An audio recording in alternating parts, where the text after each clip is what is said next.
I wonder if we should look into that a little bit. You won't find anything in my background. Yeah, well, No, nothing in your background, comrade. I think his papers are false. we know the guys who can find the stuff, though. I suddenly appear on the scene like 2 years ago. Yeah. Uh-huh. Your papers, please. Comrade Mariski. There was I watched a Netflix series today, Spycraft. Ted, did you watch that? No.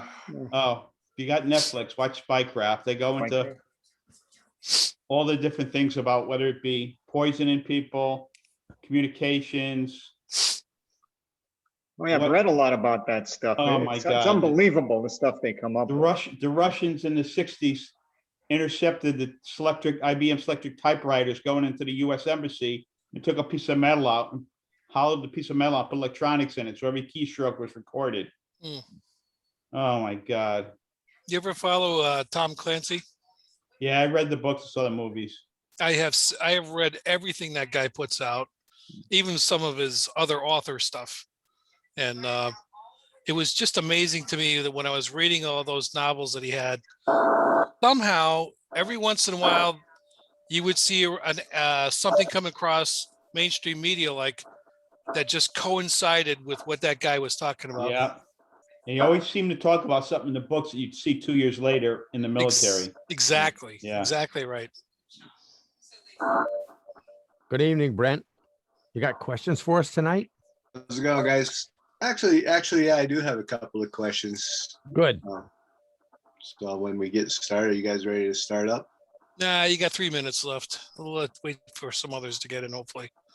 Ed Olin, I ain't seen you in a dog's age. Hello, greetings. Hey. The rumors of my death are greatly exaggerated. Well, you know, I haven't seen you in person yet, buddy.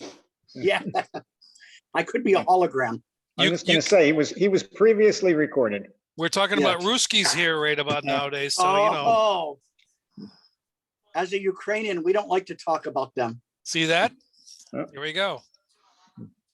They are the enemy. That's what you guys say, yeah. You say that, but you know, Yeah. you still got Duga up and operating, don't you? Yeah. That's exactly what we'd expect them to say. Ed, I have a friend who I grew up with in Hamden who lives most of the year in Ukraine now and lives now right now in Florida for a couple months. He's a ham. And he's worked for a bunch of the rocket companies over there. Wow. So John Isella is his name. If you Google him, John Isella, he's got a beautiful apartment in Ukraine. And of course, that's an American living over there. I guess he's got a different point of view. But Wow. worked for NASA. Now he works for some rocket companies over there. Did you rent it out? Does he rent out the Ukraine apartment? Sure. Yeah. I don't know. Hey, speaking of NASA and IBM, if anyone's interested, I just took a capacitor analyzer out of my father-in-law's basement. He worked on NASA stuff for IBM in the 50s and 60s. And the thing's in mint condition. I don't know anything about it, but if anyone's into that kind of stuff, I'd be happy. I'm just looking for it for somebody that wants to give it your loving care. Very cool. Well, we got a tag sale coming up June 5th. So if you don't have it gone by then, maybe you can bring it to our tag sale. Oh, somebody Yeah, got I think I'll offer it to any of you guys is done with it. I don't even know what to do with it. somebody got a webcam, Jim. Yeah, I got a face now. Perfect. You got some light on the subject too, Jim. I see that. Got a super duper computer now. Nice. I have a question for you, Bart. What's that, Mike? What's that? Have you held your granddaughter yet? No, it's going to be a good while yet. She's 5 weeks early, Oh, so she's still in the NICU. okay. They won't even let me go there. I didn't get to see pictures. gotta get stop pictures. asking, you gotta stop asking permission, ask for forgiveness. Yeah. Well, I get pictures every day. It'll have to do for now. That'll do. She looks good. Look like you? No, I said she looks good. Whereas when Bart says that, it might mean she looks like a pumpkin. Oh no, Bart's got really good looking pumpkins. You better watch that.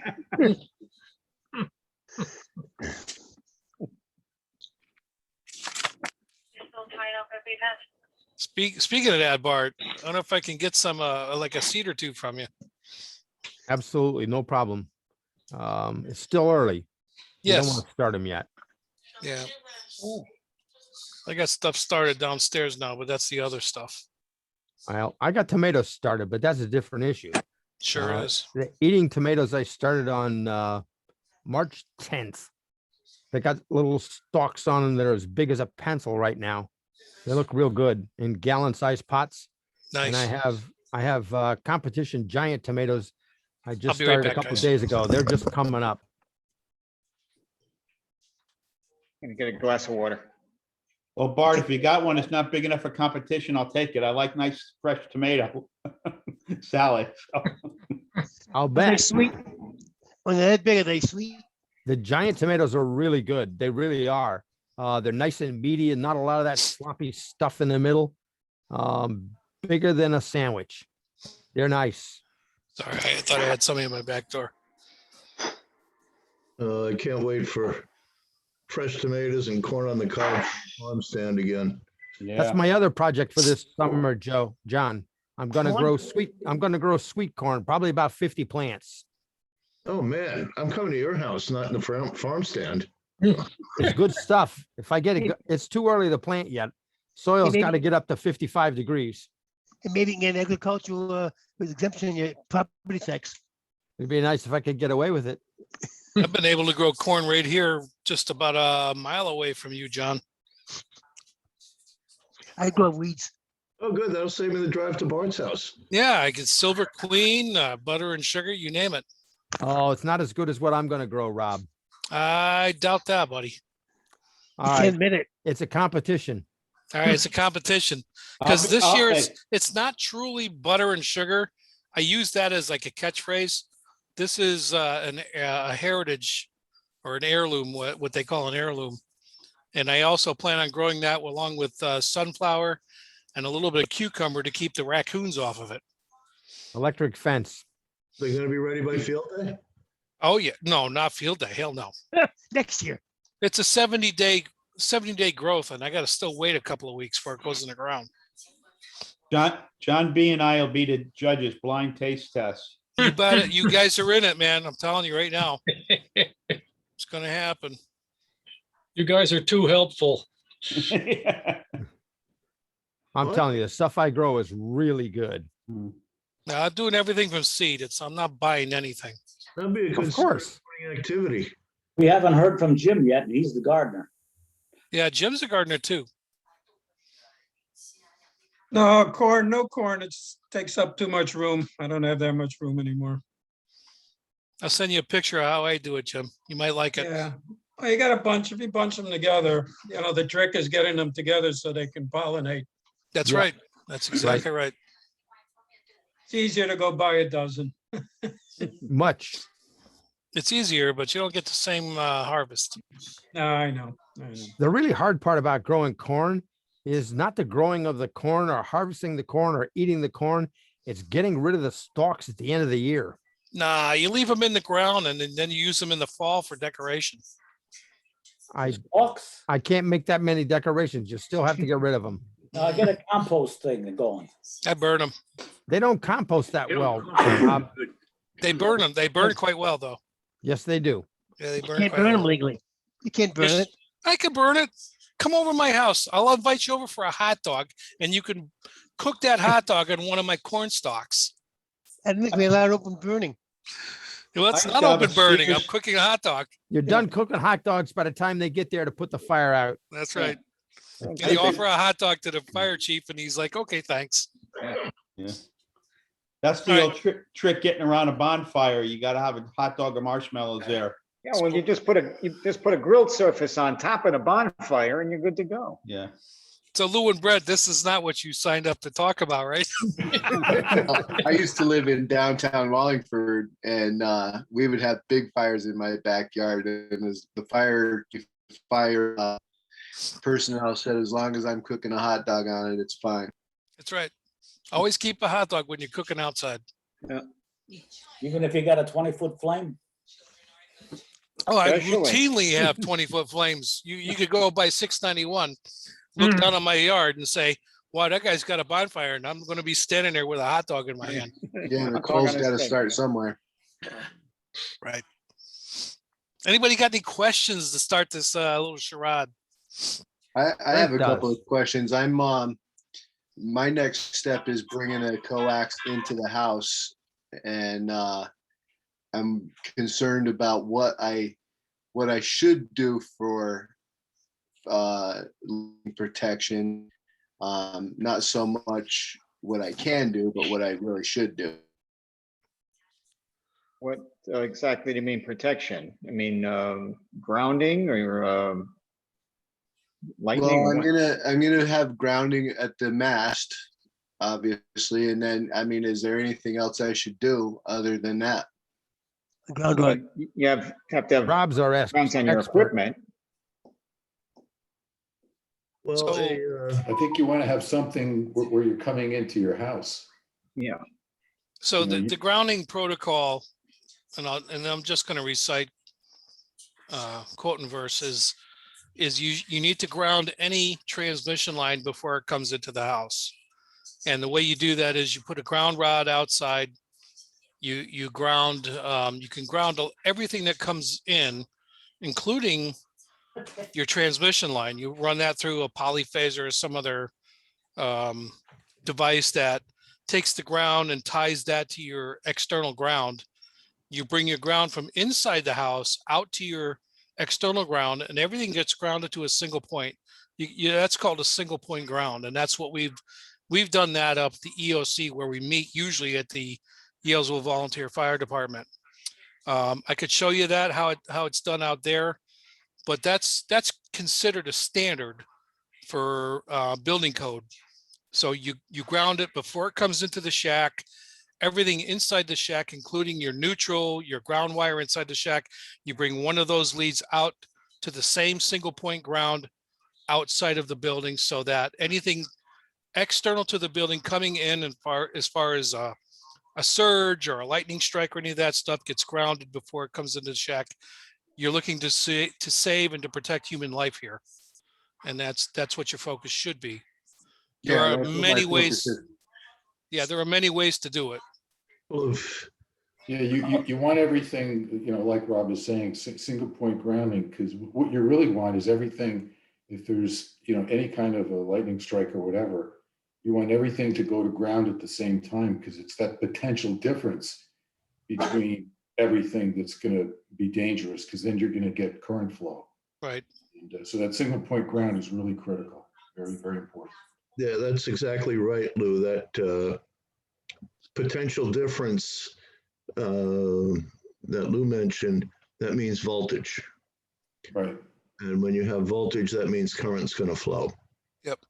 And when current flows where you don't want it to flow, that's where you have problems.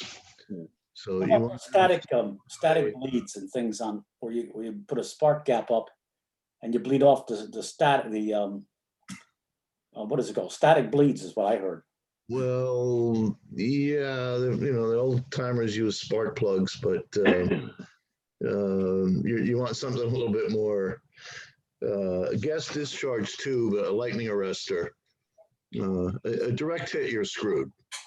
If you get a direct hit, you're screwed, and nothing's going to fix that. Yeah. Without some real heroics. But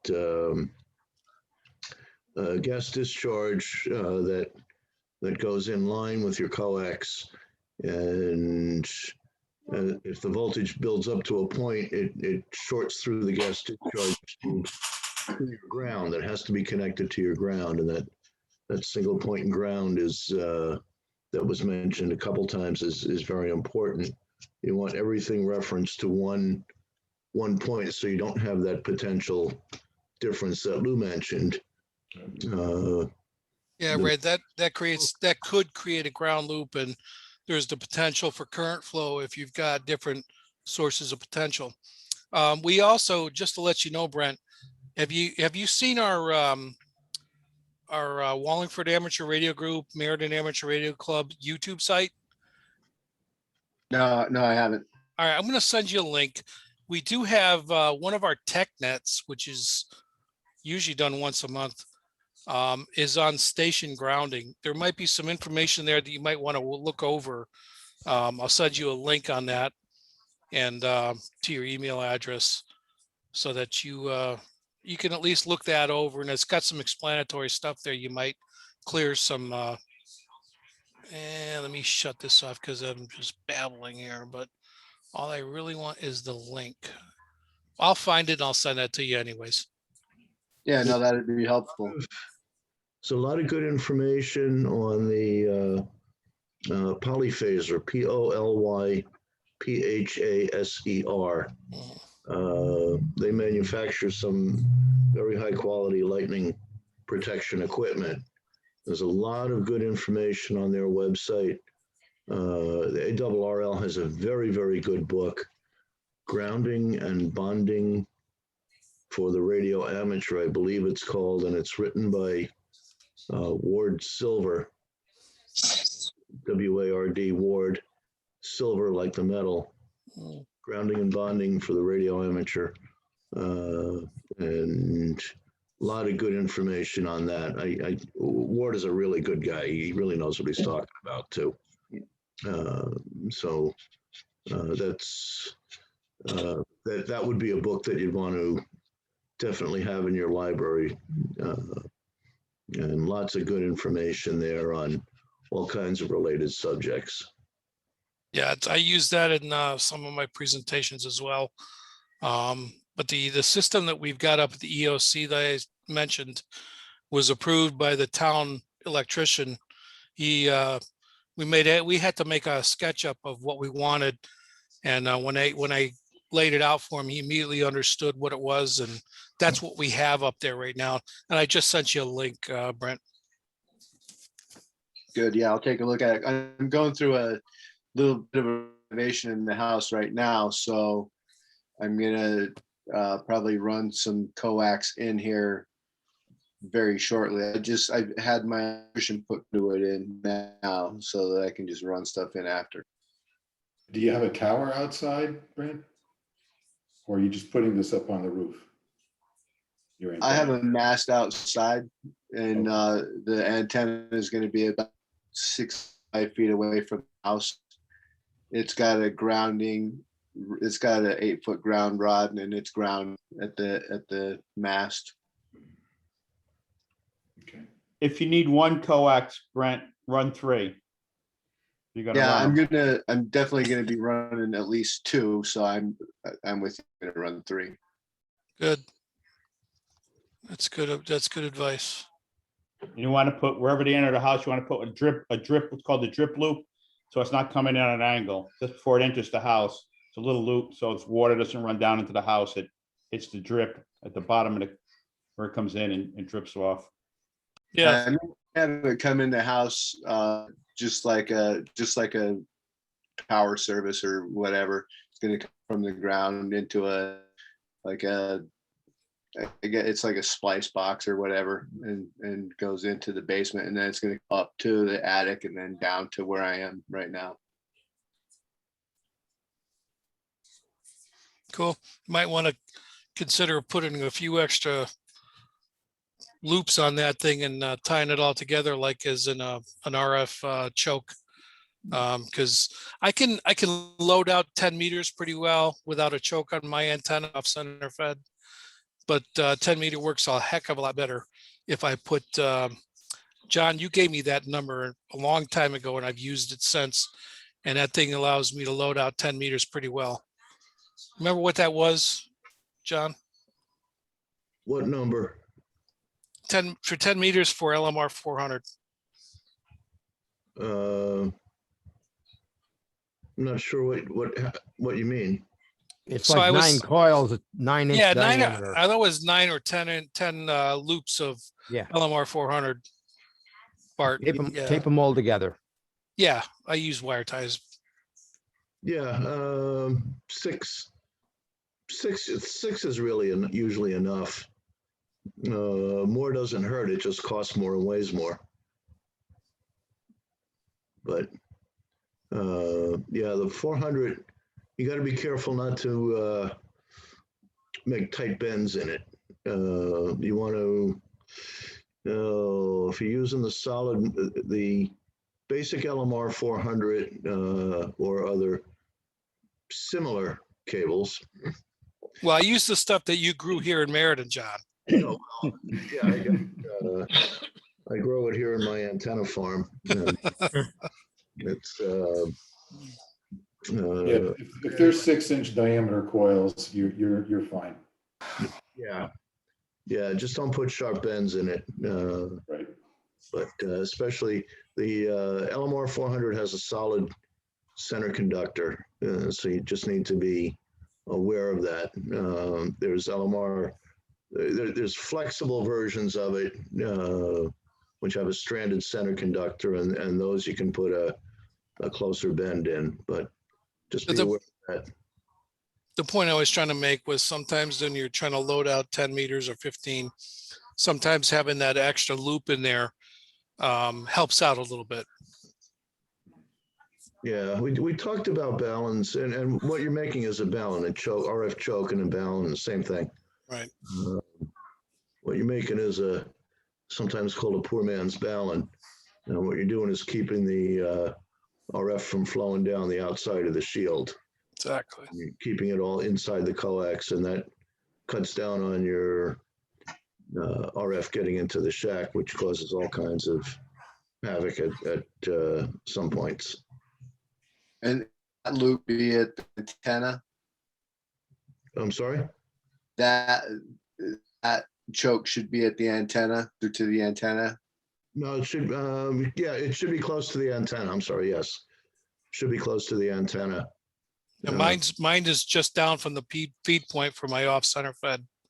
Well, so what I've got now, I'm using about 150 feet of coax in-house, do everything it's got to do the way I want it. So I was going to put a single feed coming down from the antenna, do that choke type thing you're talking about, and then have a connection at the bottom of the antenna. I hated to have two connections, but that'll just two connections I'll have between the antenna. There will be three between the antenna and the radio. 1, 2, 3. Yeah. As long as one of those is your grounding connection, where you maybe have a polyphaser or some other type of gas discharge lightning protection, sure. Yeah, that's I don't know anything about. I've got to start researching that, and I want to do it right. This is going to be a one-time installation, and it should last me a few years. So, you know, it'll be nice when the COVID thing's done and I can go see some stuff. And you know, Elmer John has plenty of antennas and stuff I could look at too. I just haven't had the opportunity to get out there in the daytime. Yeah, pretty soon we'll be able to get back at the EOC, and I can certainly show you our feed box that we have on the outside of the building. And I think that, you know, that'll create a visual for you that you'll immediately understand. Yeah, so I've got the conduits in place now. I can wait on when I actually put some permanent coax in. Okay. Yeah, the lightning protectors typically aren't real broadband. You just want to make sure that whatever you pick is going to cover the frequency range that you're using. Then of course the connectors, you want them to be the right connectors on both sides. Yeah, super important point, because they do make VHF, UHF, and HF, DC to light kind of stuff. Hello, Judy, KC10YT. Good evening. Oh, Good to see you, Judy. Yeah, there's nothing much going on here. It's just difficult night putting the kids down, so it took me a while to get here, but I guess people are hearing me a little bit better now that I put the 18-inch antenna on a little bow thing, and then also I had like a little like magnetic mount, and I put it up in the kitchen up high on a sheet pan up near the skylight, and that seemed to work quite a bit better too. Very cool. Yeah. Good to So- see you, Sean and Eric.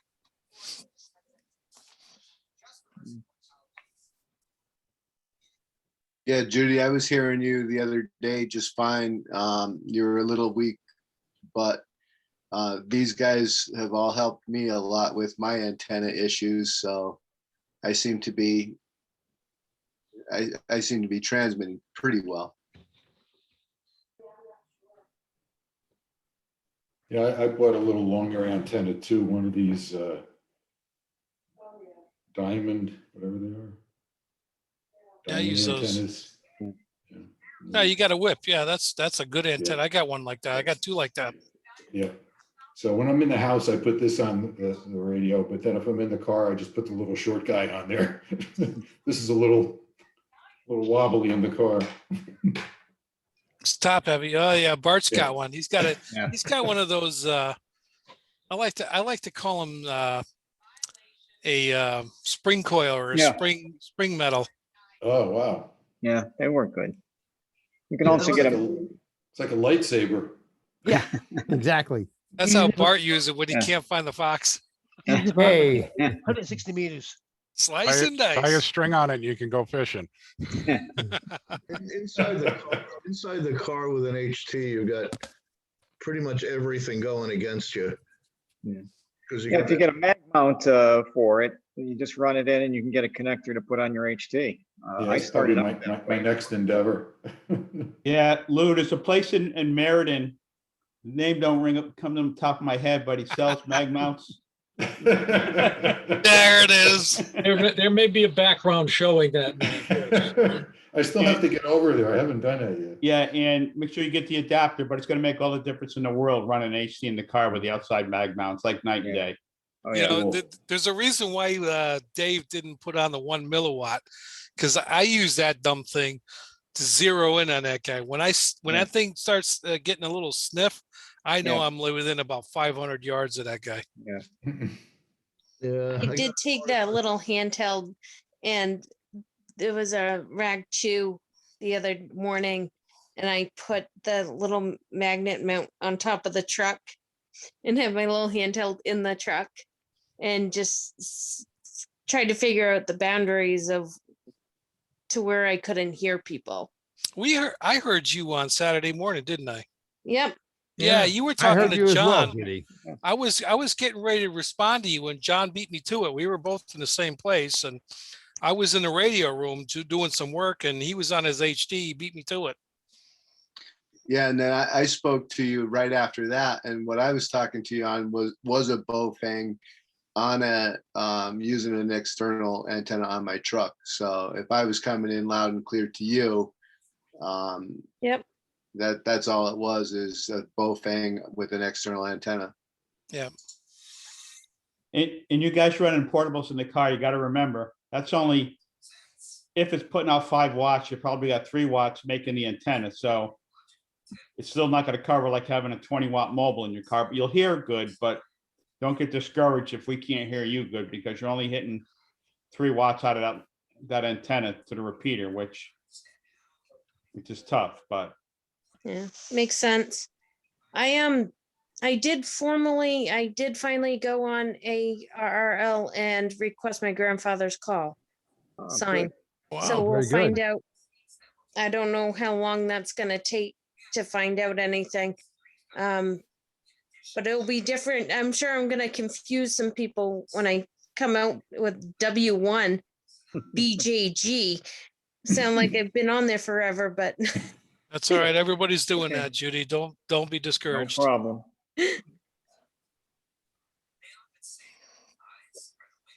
Cool. That's very cool. Any other questions? Any other comments, queries? Was there gonna be a, like a training for the new guys for like this fox hunting stuff at some point? Or I think we had talked about that. Well, yeah, that's a great question. We were talking to Dave about that, and we thought the same thing, Lou, that we probably need to have one of those, because we've been getting some responses from along the reflector about people that are curious about, hey, I just want to see what's going on here. So it might be a good idea for something like that. We had that one last year in 2020, and it seemed to be pretty successful. So we're probably going to do that again. We don't have any solid plans yet, but that's something that we're talking about right now. Probably when things start opening up a little bit, yeah. Yeah. I don't want to pretend to speak for Dave, but I think if you got in touch with Dave and said, you just want to observe and meet him where he's going to be hiding. And he will probably almost certainly have one of his antennas that he's made as well that he could show you. But give you a sense of what's going on, and then just give me a quick phone call. Let me know where he's going to be. And Never. No, that's not going to happen. But that's a good point, John. Dave is.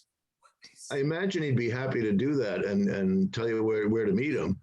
He's done that. He's done that before. Yeah, he's got a standing offer to do that for anybody that wants. Just give him a call and they'll tell you where he's going to hide. Once he figures out where he's going to hide. Sean, didn't you do that? Yeah, the other thing is, last year he had that field day at Meriden where everybody parked in the parking lot at Meriden, and he put 3 or 4 foxes out and everybody went around practicing, and that would be ideal for somebody new to see how it works. Yeah, that would be perfect. We were talking about doing something similar to that again, which would probably be good for us to do. Yeah, it would be a good idea. We're getting close to that. The we holdup are. has been weather and the COVID, obviously, and the weather's getting better, and more and more people are getting vaccinated. So we all feel a little more comfortable at trying to approach doing that this spring. Yeah. When you do it outdoors, you can separate and, you can still just do it out in the field. Yeah, somewhere outdoors in a large field, and that way you can do a demonstration, as you were saying before. Just put out a couple of small foxes and just show how, what you do to find the fox. I gotta say that when we did that last year, the most challenging thing that I ever did in that whole day was trying to find KC1KQH's fox. That thing had a tiny little coin cell, nothing but wires and a little circuit board hanging off of a branch of a tree. And boy, that thing was really, it was literally really tough to find. Because you could almost not see it. You could just I went by it 3 times before I said, where the heck is this thing? It seems like it's, oh, there it is right there. Was that the You know how we feel, Rob. I know.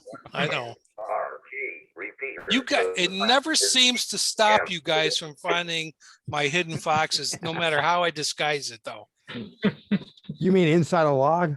Inside a log, under a face mask, you name it. Inside a fence.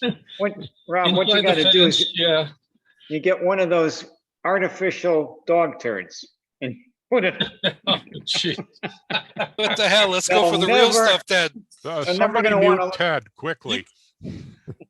Ted, you could use a real one. I'll just give you the box. There you go. I mean, if you're outside, you're bound to find one somewhere. Hide it in the dog park. Yeah, my next endeavor for the foxes, you guys are not going to find this one. That's what you tell us every week. I know you guys always find it, but I'm really thinking you're not going to find this one. But then you're going to prove me wrong, I guess. Isn't that the object? It is the object.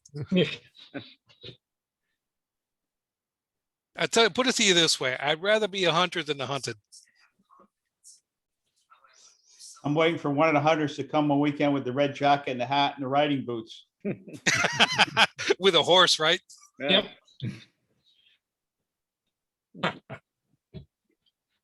Actually, over the past couple of months, it's how I found the club the very first time was heard the everybody talking on the repeater trying to find the fox. And I just started hunting the hunters and got to the location because people were calling off streets and landmarks and whatnot, and made my way to the location. Realized that's not how you hunt the fox. And Whatever works. the repeater's been pretty quiet because everybody just kind of has their own little system to get there without coordinating with each other. Oh, we coordinate. Oh, we're coordinated, Sean, but let me tell you something. When you stop hearing all the hunters talk on the radio, you know they're at the fox and you're like, I'm not there yet. Damn it. Yeah. Once they find the fox, it gets real quiet. It gets real quiet. The moral of that story is you got to listen to what they're saying. And from the last time you heard them, like, that's probably going to be the location. Yeah. Where was that Hard to guy when he remember said that? Yeah, I got to start asking questions. Funny stuff. Yeah, I got to the parking lot at Community Lake the other day and looked around a bit, and didn't find you guys and went home. But Oh, we were waving at you, John. You We were didn't like, see come on everyone's down car here, in the dude. lot? Literally, we were waving at you. I did the same thing, John. Don't feel bad. I was there, I left it, and I had to come back. We were behind the white building, John, when we were cooking the roadkill. well, oh well, at least I got there. You were in the right area. We just, and I was screwed up because I didn't read his email and I didn't realize his 1 milliwatt could have been on or could have been off. And that's one of my tactics, is to turn on the 1 milliwatt receiver. And Same here. when I'm thinking I'm close, I turn on 1 milliwatt. And when that thing starts getting quieting, I know I'm within 500 yards. So I couldn't hear that thing whatsoever. And I realized, maybe this is the one he shut off. You know, who's got the There was best something story? on that frequency, Rob. Well, Yes, it was there a was. spur. And it was not the Fox. No, it was a spur from his 1 watt transmitter. I didn't walk down to the end of that field at the park there just for the hell of it. Yeah. I was Yeah. actually chasing a signal, supposedly. You showed me that, Joe, and I was like, yeah, it's like that It's not direction. on. What the heck? But I knew it was 1 watt. But you found the 10 milliwatt anyway, so. Yeah, I found the 1 watt, and then I found the 10 milliwatt right away. But then I switched over and started searching for the 1 milliwatt, and I had picked up a signal. And this thing was leading me astray, but I don't know where it was coming from or for what. I never heard that 1 watt spur or 1 milliwatt spur that you did, but I heard it on your Doppler device, but I didn't hear it on my directional with the attenuator.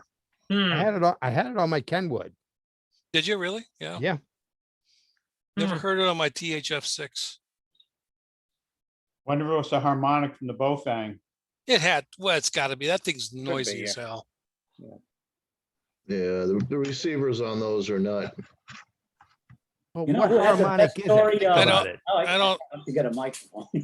I don't think the transmitters on those things are worth a hell. Oh. Well, to make everything a little bit clearer, then, that the 1 milliwatt signal that I was hearing, I was holding open the squelch manually on the Kenwood. Yeah. And it picked it up then. Otherwise, no, I didn't hear it. So it's like, well, could have been anything, I guess, but that was the only way I heard it. That's one of Bart's tricks. Don't Hold give the away squelch the button tricks. open. No, it's one of mine too. You got to do that stuff. But I think the earlier Bofangs had more spurs on them than some of the later Bofangs that you can get nowadays. That's why they're not type accepted for 90 or whatever for 97, commercial yeah. use. Yep.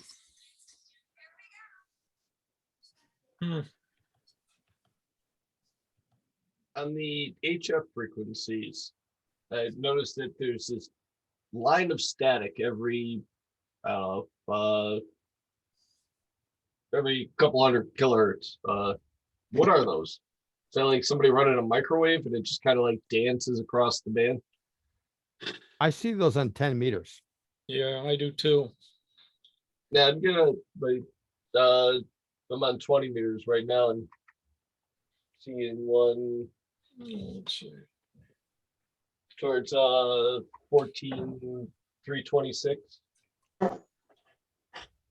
and all it is just kind of a line of static.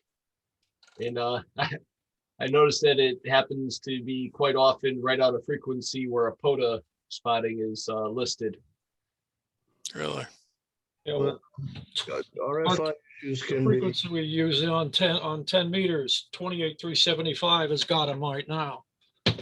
I got this, the whole picket fence right across the band. Yeah. when you're trying to track down things like that, the first thing is try and eliminate whether it's coming from inside your house or not. Well, yeah, that's what I'm trying to figure out if it is, like I said, somebody using microwave. I know it's not my microwave, that hasn't been used in a while, but if it's like one of my computer monitors or a Wi-Fi, something happening that I could either shield, move, or figure it out. Well, the way to start in many cases, get a put the radio on a battery, just on receive. Put the radio on a battery and shut down all the power in your house. Just throw the main breaker. And if it goes away, well, there's the beginning of an answer. Okay. Yeah. And start turn the power on, throw all the breakers off and start turning them on one at a time until the noise comes back, and now you've narrowed it down to which circuit it is and yada yada, and you get the idea. Don't forget to And when- reset the clocks. Then, yeah, that's what I was gonna say. Then you gotta Your go reset everything. microwave, your stove, yeah, sure.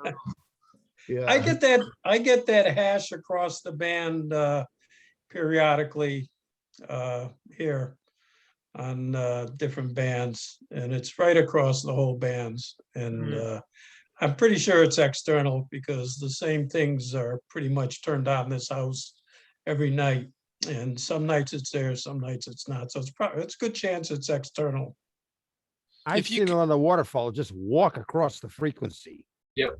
That's I've what I'm seen seeing. it. I've seen a move like that too. Sometimes what you can do is, if you can locate a frequency, it might be a harmonic of that, but you might be able to take a directional antenna out with a small HT on that frequency and just point it in different areas and say, okay, it's this direction or that direction. If it's not internal to your house, you can sometimes locate it that way. Like, and the only reason I say this is because from personal experience, I go up and down the Berlin Turnpike every day, 5 days a week, and I could tell you which transformers are noisy and which ones are not. And you might have something like that going on as well. Another tool that Bob uses is he buys a dozen donuts and brings them down to the electric division. Then they come out and find the noise and fix it for him. He's done that many times. It works. It works. You know what was funny during the hunt on Saturday? We had a hound who found the Dave, and he didn't have a radio nor an antenna with him. How did he do it?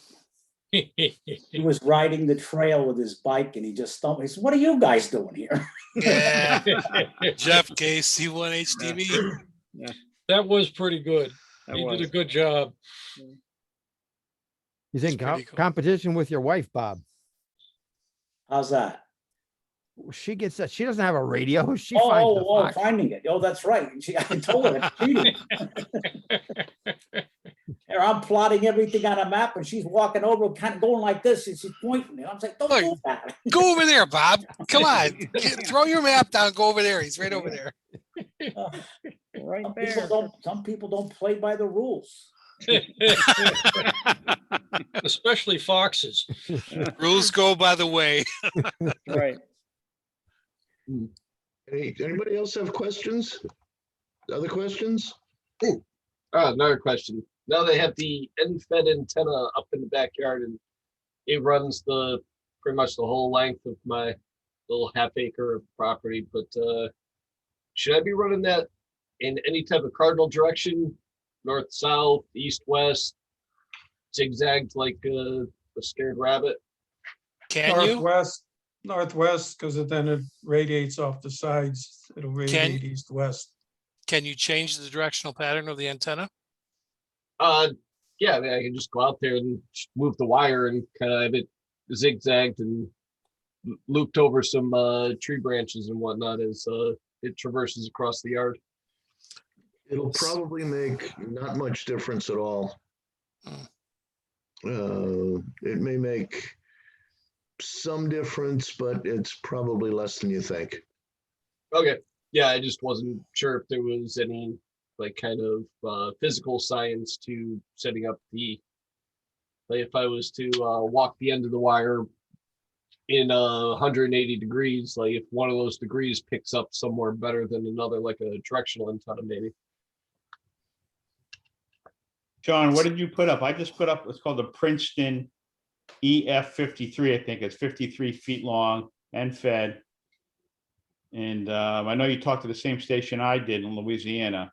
Mhm. Mine goes from like northeast to southwest. So I have no, and I, because it's in the attic, the length of the house, I have no choice. But what'd you put up?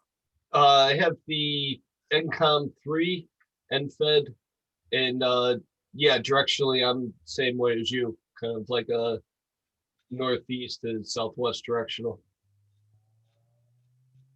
That's probably good direction. I mean, to start with, here's what's going to happen. You're going to start developing a pattern, and I call it landing zone. Some other people do too, but you're going to figure out pretty quickly where your radiational directional pattern is. And at some point you're going to say, okay, I like the fact that I can get out towards the southwest, out as far as maybe even North Cook Islands or Australia or Hawaii or whatever. Maybe you want something a little different. Maybe you want to get out to Japan or China or some other places like that. Yeah, that's when you're going to realize that you need to change the directional pattern of your antenna by changing its rotation. I've got a pretty good southwest northeast.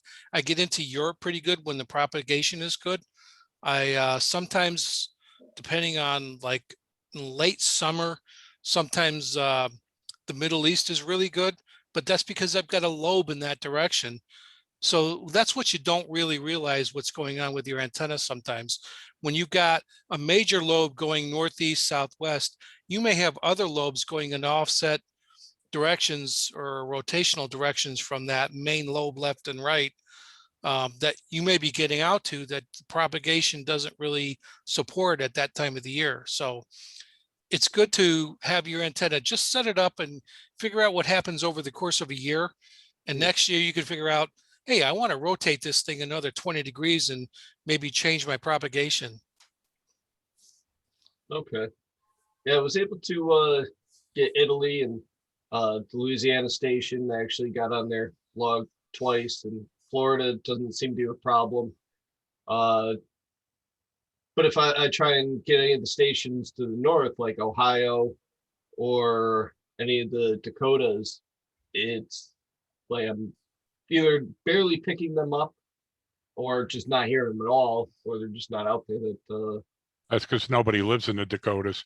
Yeah, it could be entirely like what Eric is saying. You may not, what you want to try to do is get into a WPX context. That's a prefix contest, or some of the other majors where a lot of these people in these places don't even get into propagation unless they're in a contest. So my weakness is towards Washington State, Oregon, and that area. And I have to wait until there is a really good contest. Those guys come out of the woodwork and start firing up their big aluminum antennas, which I don't have. And I can hear them fine at that point. But you might find that that's actually true for your location. But it's going to take some while. It's going to take a while for you to figure that out. It's good to start somewhere and just grow from there. Mm-hmm. Yeah, I've only had the thing up a little less than a week now. So yeah, you got There's some, a good, you got some. there's a good website, DX Summit that lists spots. So it lists, people list stations that they're hearing. So just Google DX Summit or spotting. Well, that's what I'm using is the POTA spot. So it's I know that some of these guys are out there because they're being spotted, and even if it's a self spot. What you want to Well, try, it doesn't if mean you you're can, gonna hear them always. Yeah, Just because they're spotted.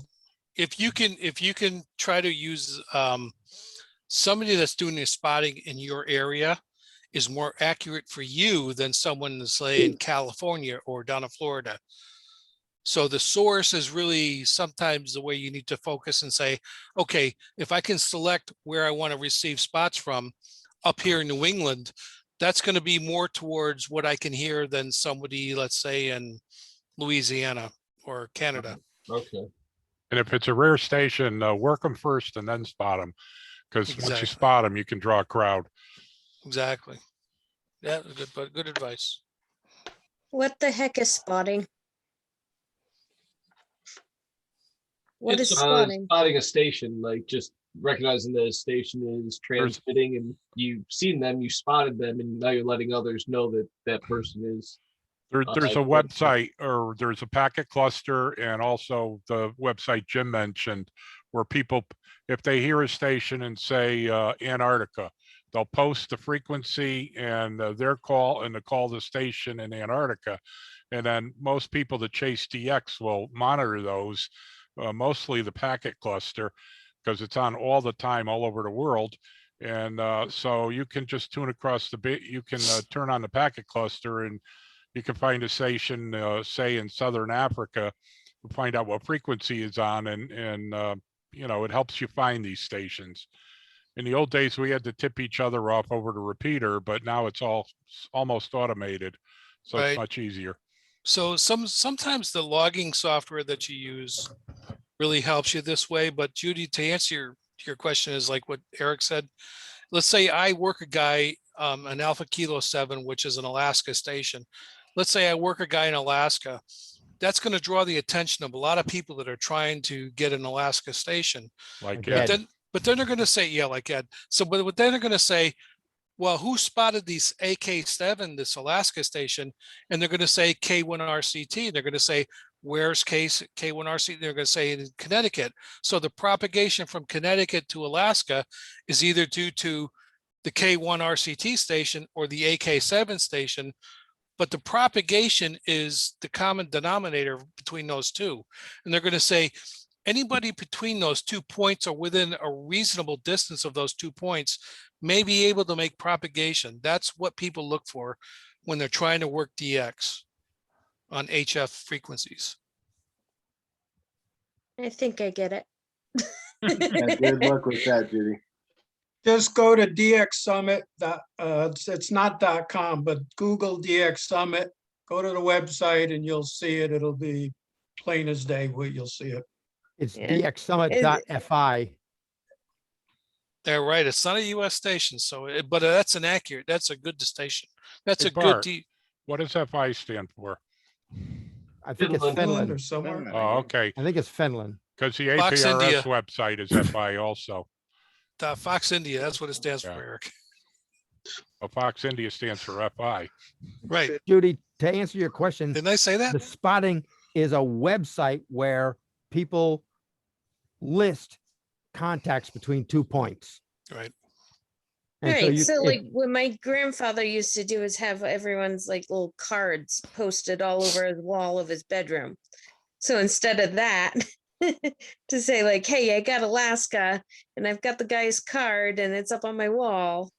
Now But people are this is just in like real time, posting all Judy. that like on a computer site instead. Well, no, this is in real time. The cards are to show proof that you made the contact to that location, but the spotting is done in real time to say propagation is open between these two Oh. station locations. Exactly. Gotcha. So And anybody, it scrolls anybody off look, and it shows you the time of day. So you can look at it and you say, oh, but that was 6 hours ago. right, you can look at it. You can, some of these spotting networks, you can look at and say, okay, so for 20 meters, was that guy on 20 meters? Was he on 40 meters? Was he on 10 meters? You can figure out what frequency he was using to say, hey, I got a really good antenna for that frequency. Maybe I can hear the guy. So you tune in the frequency, you tune on the frequency that the contact was made on. Maybe you're going to hear the guy, maybe you won't. But that's always the question, whether you're going to hear the guy or not. For example, Judy, right now there's a A41NN on 40 meters that made a contact with a station in Saudi Arabia. So that's current. All right. So if you were near the A41NN station, you could reasonably assume that on 40 meters, your propagation would go to Saudi Arabia, and you go over there and see if you can work them. Right. Exactly. All you can do is try. Gotcha. Just learning the lingo. Yep. You'll pick it up Well, fast, believe me. That's the way we all do it. The credit is to you for asking the question. You There's have a to vi- at there- some point. It's like you want 5 to other learn as people much learn as the you. answer to your question. Yeah, you want to learn through osmosis as much as you can, but then some things you guys ramble off on acronyms. Believe me, I worked in healthcare and acronyms are all over the place and stuff, and you get short words for longer things, and it's like, what is that? I What need the to know. hell? What the hell are you guys talking about now? Yeah. My job was full of them too. And I used to tell people, when you're talking to someone on the phone, drop the jargon. We know what we're talking about, but they don't, you know? Take all the form designations and this, don't tell them to fill out a form 1, 2, 3. They don't know what that is. Tell them what the name of the form is, and they'll be able to find it, Yep. or explain a procedure to them, but leave out the abbreviations and the jargon. Yep. And it's hard to do because you once you get into something and you're so used to it, it's a verbal shorthand. And when everybody knows it, the conversation moves a lot faster. It's remembering that not everybody knows what you're talking about, especially if they're coming in from the outside or new to it. It takes a while to pick it up. This And- is why we have Elmers Shack. Exactly. In a Perfect. nutshell, you just said it, Bart. Now on this website, I just found there's a VK6, which is a station in Australia on the low end of 40 meters. He just worked a KN2, which I'm assuming is in New York or New Jersey, but it may not be. And the station in Australia is 11,621 miles from my house. And the beam heading, if I had a beam, which I don't, would be 321 degrees. So it's a useful tool if you're going out to chase different countries. You had a VK at 312 degrees? Well, that's what it tells me. Really? Is K in Puerto Rico?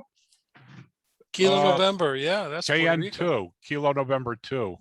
That could be Puerto Rico. You're- Okay. I'm not saying I'd Syracuse, hear New him. York. Wait, what'd you say? Syracuse, New York. Syracuse. Yeah, John Bell. That And- 312 degrees. That's over the pole, right? Yeah, and long path is 141, although you wouldn't use long path at this time of night. No. Eric, So Yeah, keep even an though eye you on that. don't, Let me know if there's any openings between Wallingford and Meriden. I'm chasing rare DX. K1LHO. K1 Trying to get LHO.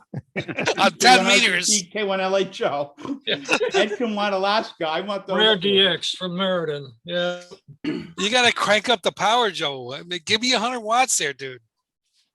Use You it. get a DX card for getting Exercise to the center of the universe. That's funny. 312 degrees. That's kind of No, interesting. I spoke to John B. Center of the Universe on HF already. There's 2 other Meriden stations I'm chasing. I can hear you talking. I just can't make out what the words are. At least on 6 meters. I'm gonna have to get a 1,000-watt linear.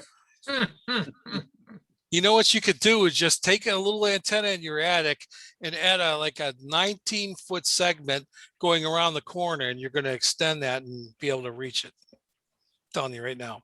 Yeah, I would imagine you're right, probably on the end fed lobe of the thing. Yeah, Probably. just extend one leg of that thing. I don't care which one it is. Make a right-hand turn somewhere in your attic and you're going to get there. That's funny. That 312 you is guys are trying yeah. to reach out. You guys are trying to reach out to people all over the world, even when you're not like in the middle of a contest or anything, just to Yes, see what you can do. that's Just correct. because we Judy. can. Just because you can, yeah. That makes just sense. because we got the gear to do it. You can have some amazing conversations with people all around the world. What's really interesting sometimes is when you get in, when the propagation is correct or right, sometimes you get into a group of people, like the Europeans are really famous for this. You'll get a group of guys, like 3 or 4 guys that are talking to each other, let's say in Germany to Italy, or that kind of thing. And they're working DX on the world, like maybe 40 or 80 meters. And they're talking to each other and they say, okay, who else is listening? And a guy like me says, hey, I'm listening. And they say, hey, we hear K1RCT over there in the US. Now I've got contact with at least 4 other stations in Italy or in Europe somewhere. And it's kind of interesting, that conversation go on for hours like that. It's kind of fun. It's just kind of fun. Well, for some of us, that's the whole point of it, is to have a conversation with somebody. Yeah. Other guys, they are in it strictly to say, I got the contact mixed. Those are usually, you know, like they're DX chasers. That's what Contesters, all they yeah. do. Contesters. Not that that's a bad thing, no. But some of us, that doesn't, you know, doesn't get us going at all. We really want to talk to somebody. I had one way back when I first started in the ham radio hobby, that I made a contact one night with a station in Israel. And come to find out from talking to each other, we both found out both of us worked for our respective telephone companies. You know, who would have thought the odds of that happening? But 4 X-ray Tango. We must have talked for, it was an XX something. Yeah. Must have talked for about an hour. I imagine we probably irritated a bunch of other guys that wanted to talk to him, but that's all right. Yeah. They'll get their chance. Tough shit. Yep. That's the way it works. You know, enough or nothing contest. Not everybody's a contester, but sometimes if you're a DX or you just want the DX, you don't even get the ability to talk to some of these guys unless it's a contest, because there are a lot of contest stations out there that have some really extraordinary gear that doesn't get fired up unless it's a contest. So if you're just a DXer that wanting to work a few rare stations, go into a contest until you find somebody that you want to work in place. You can make contact and get credit for the contact. You'll fill your log, he'll fill his log. He makes a contact for his contest. You make a contact for DX. There's nothing wrong with that. A lot of people work contests for DX only work. There's nothing wrong with that. Let me see if there's enough light.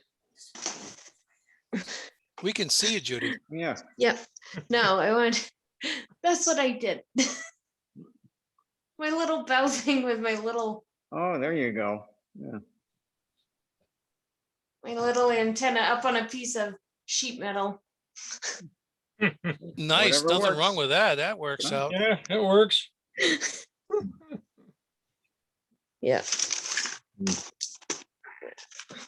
You gotta be inventive, I figured. If you don't have everything you need or you've got limited resources, just go with what you got, right? Well, I'm Yep. sure each one of us has tried a similar thing when we started out. Yeah. That's right. Some of us still have one like that. Yeah, If you so want a I was challenge, able run to your both actually tanks with a basement. transmit to West Haven today and able to talk to them Well, because of that little get up, that little setup there.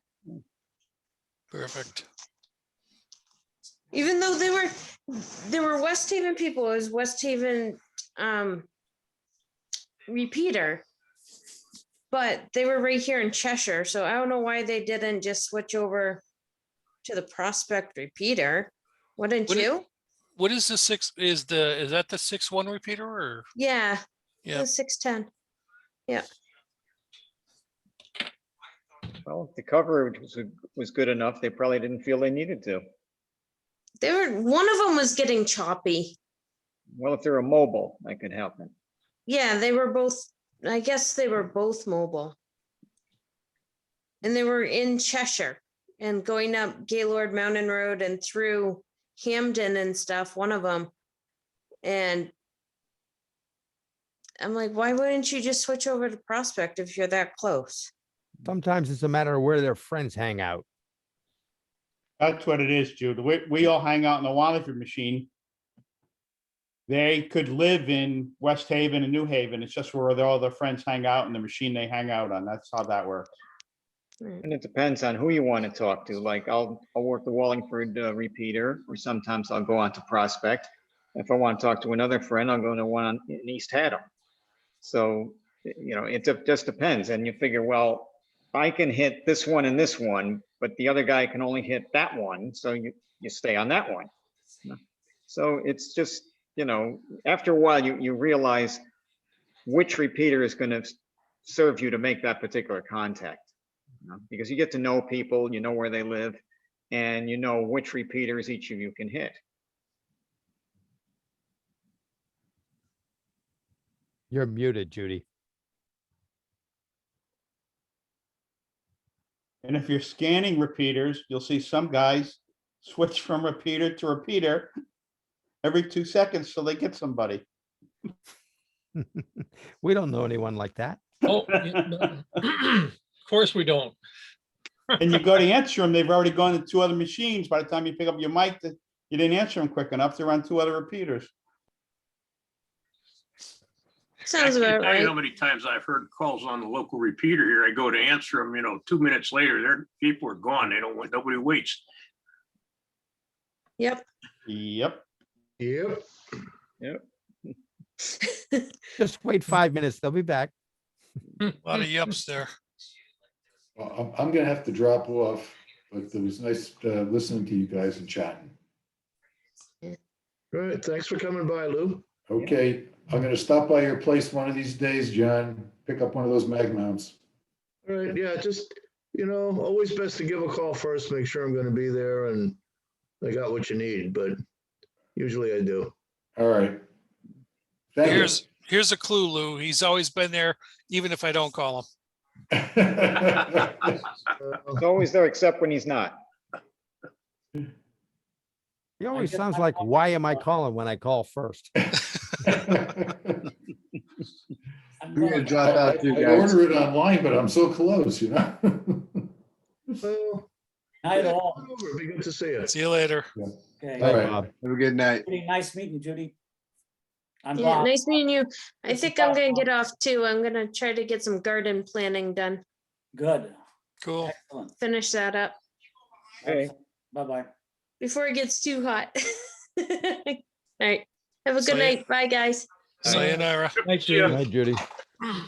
I'm gonna sign off as well, guys. 7 All right. threes. Okay. Even See good you, night Bart. all. Sure, abandon us all. Yeah. You guys see the Goshen Fair market's going to go in June? Or is it May, end of May? I heard about this. I didn't see it. What, the Ham Fest? Yeah, it's on the Connecticut Ham page, I think. Yeah, it's May 22nd. I'm kind of sort of thinking about going and just doing I can't go over and do my full setup, but maybe just doing a hit and run, bring 4 or 5 tables and throw some stuff on the tables and see what happens. Good for you, John. Low key is 4 or 5 tables. Yeah. And and my tables are 6 feet and Right. at a typical show, I have 12 8-foot tables. So, John, I think whatever you bring, it's going to sell. Guys are itching to buy something. Yeah. It's moved up for a year and a half. That's probably true. I'll be really interested to see what happens with shows this year and going forward. It's going to be, I don't know what it's going to be. And that's, you know, I'm pretty committed to Huntsville, Alabama in August. And it's a big show. I don't know what it's going to be, but, you know, is it going to be like you say, people have been dying to go to Hamfest and get their stuff and yada yada. Is that going to be it, or are they going to be kind of hesitant to go out and they've really gotten used to buying online and sitting in your jammies on the throne at 3 a.m. and Well, as far as people wanting to go out, I think Saturday's fox hunt is a good example. When we got to the park, it was loaded. There were people all over the place. So, Yeah. people want to get out. And so I give them a few more months. And yeah, I think you're gonna see a lot. People are gonna want to get out somehow. And even if they manage it well, if everybody gets vaccinated, and I think we're at the point where we can begin to start thinking about it. So Well, Goshen is an open barn, and then they've got outside, where the guy pulls up and sells stuff out of the trunk of his car. Wait, did you say open bar? Open barn. Damn it. Oh, Chris. It sounded like bar to us too. Oh, Hey, well. I'm thinking like, I'm there. Freudian Yeah. slip. Yeah, the bar opens probably around noontime, but Hamfest is pretty much over by 9 or 9:30. So good luck. But you can get breakfast there. They serve breakfast sandwiches. Breakfast will suffice. Yeah, and it's way up on top of the hill, so you can reach back to 3-6 on your walkie-talkie. I used to do that show years ago, many years ago. I haven't been there in, gosh, 10, 15 years. But Well, the last couple of years it wasn't that good, but again, everybody's bottlenecked. And everybody's looking for equipment. And I know my son hawks the online websites and he's bought a couple of radios online, but you have to move fast. And they're not selling at any great discounts either. People are getting a lot of money for used equipment. They are. So it's hot. It's like everything else in the pandemic because the prices have gone up. Same thing here. These Kenwood radios, the D74s, are going for like $600-700, and they didn't even sell for that price new. So. well, yeah, prices of everything especially imported. Price of shipping has just skyrocketed. Everything except the Baofeng. There's such a glut of supply for Baofengs. Everybody has them. Yeah, anything else, the shipping cost from overseas has just gone through the roof in many cases. And you'd be surprised at what a high percentage of the price you pay for something is the freight. It's like, especially when you're looking at things that are, you think of something like a cooler. You can go to Walmart and buy a cooler. Well, those things are just big boxes of air. And when they ship them, maybe they can put stuff inside of them, inside the coolers, but probably not. So you're paying freight rates to get all that air shipped over on a container from China. And so it's, I don't know, that's how it is, though. I know I've been paying more in shipping lately than I used to, but that's the way it is. no doubt. All right, guys, I'm going to jump out also. All right. Everybody have a good night. Have a good evening. See you on 6 meters tomorrow. Yep. Yep. Adios. Sayonara. Later. I just looked at Baofeng radios. They're $12, the cheap ones on Amazon. Really? Wow. The 888's no display, one band. So can you imagine what they're made for, what the poor people are making for a wage? The radio's $12. Yeah. Full of rice. Yeah. Yeah, living conditions that don't involve like electric wires blowing up your neighborhood. Yeah. You ever see pictures of like the cities in India and stuff with the electrical wires running overhead? And Yeah. oh my Yeah, God. You ever see those people work on them? Like Yeah, they just go up. run over. Yeah, and sure. they- I'm going to work on this wire and reconnect it. Zzz, bang. Well, half of India steals their power from the lines, and they'll just go out there and, you know, clamp on to one of the live wires going by to run power into their homes. They can't afford to pay for it, so they steal it. And you see wires running all over the place. And I'm surprised they don't have more people getting electrocuted, or at least getting a good zap and dropping to the ground. They do get electrocuted there. It's amazing. But I am going to look up Leonid plus friends. Yeah, Oh, YouTube. yeah. Yep. That is going to happen tonight. Okay, I'm gonna get off in a few minutes, let you go do that, because I can't wait to hear what you say. I was watching that Spycraft on Netflix. I started to tell you some of the stuff this is the stuff that they're saying people did. They changed light bulbs in a room, the fluorescent, and they take a telephoto lens, I don't know if it's infrared or not, and they can see the oscillations off the light bulb from voices in the room and decode it. Oh, Jesus. Same thing with laser beams. Shoot a laser beam at an infrared beam at like an eyeglass or something on a desk in the room, and the receiver laser beam shoots back. They receive that and decode it. That's how they do it with like panes of glass. You shoot a laser beam up a pane of glass, you receive the signal and demodulate it. And as long as they don't have any white noise generator inside the room, you're listening to everything as it happens. Yeah. Because of the demodulation process. And but if you're the one that's having a conversation inside the room, you're smart enough, hopefully, to know that you need to put a white noise generator that's generating a noise that's modulating your tempered glass or whatever you got in your room that's screwing up your transmission. I read that because of that, a lot of our embassies, what they would do, they would install these little units on the glass that would just vibrate and send this buzz. It's a white noise generator. That's what they call a white noise generator. But it was on the window. They actually put it on the window. Of course. You know, it was just, amazing, That was being done in the middle 60s. That's pretty old stuff. Yeah. Right, Jim.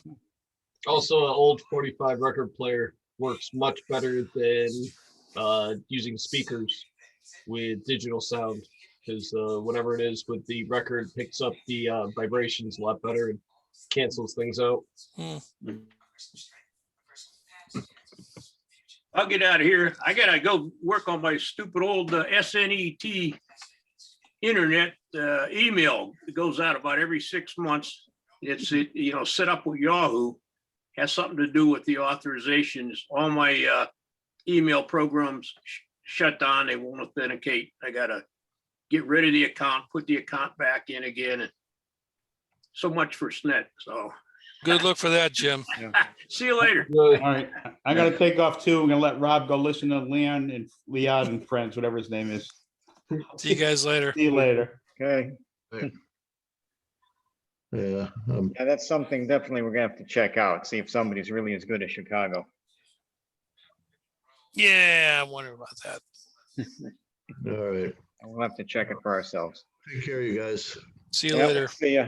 Take care. I'm out too. We'll talk to you all soon. Yep. See you next time.